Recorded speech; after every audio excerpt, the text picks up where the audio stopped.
बच्चों, आज हम लोग एक कहानी सुनते हैं।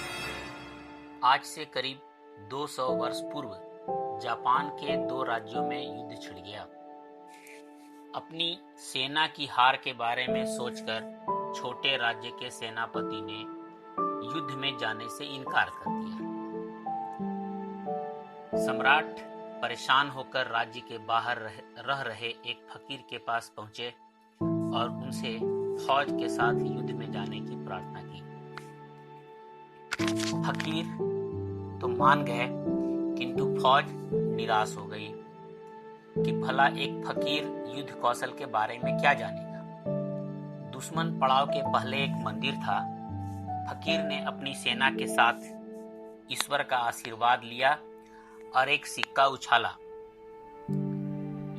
और कहा, यदि यह सिक्का सीधा गिरा तो जीत हमारी होगी, उल्टा गिरने पर हार सुनिश्चित है। फिर हम युद्ध में नहीं जाएंगे और वापस लौट जाएंगे। सिक्का सीधा गिरा और सैनिकों ने युद्ध में जीत के बारे में ईश्वर की मर्जी समझकर दुश्मन सेना पर आक्रमण कर दिए। दुश्मन राज्य बुरी तरह से परास्त हो गया। फकीर अपनी फौज के साथ उस मंदिर में फिर भगवान का आशीर्वाद लेने पहुंचा। फकीर ने कहा, इससे पहले कि तुम ईश्वर का धन्यवाद करो, इस सिक्के को गौर से देखो। यह सिक्का दोनों तरफ से सीधा है, यह उल्टा गिर ही नहीं सकता है।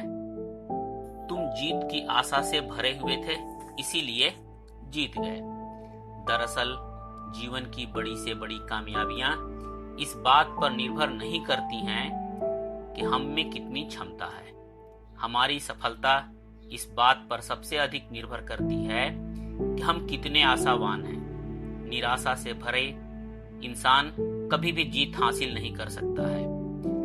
जीवन में आशा से बढ़कर कोई ताकत नहीं है, इससे बढ़कर कोई बड़ी संपत्ति नहीं है। आशा ही हमें सफलता और असफलता के मुकाम पर पहुंचाती है। मार्टिन लूथर किंग जूनियर ने एक बार कहा था कि हमें अनंत आशा का दामन कभी भी नहीं छोड़ना चाहिए। मन में हमेशा आशा की इस बाती की लौ जलाए रखना चाहिए कि सुरंग चाहे कितनी ही लंबी क्यों न हो, उसके पार रोशनी का संसार हमारा बेसब्री से इंतजार कर रहा होता है। धन्यवाद।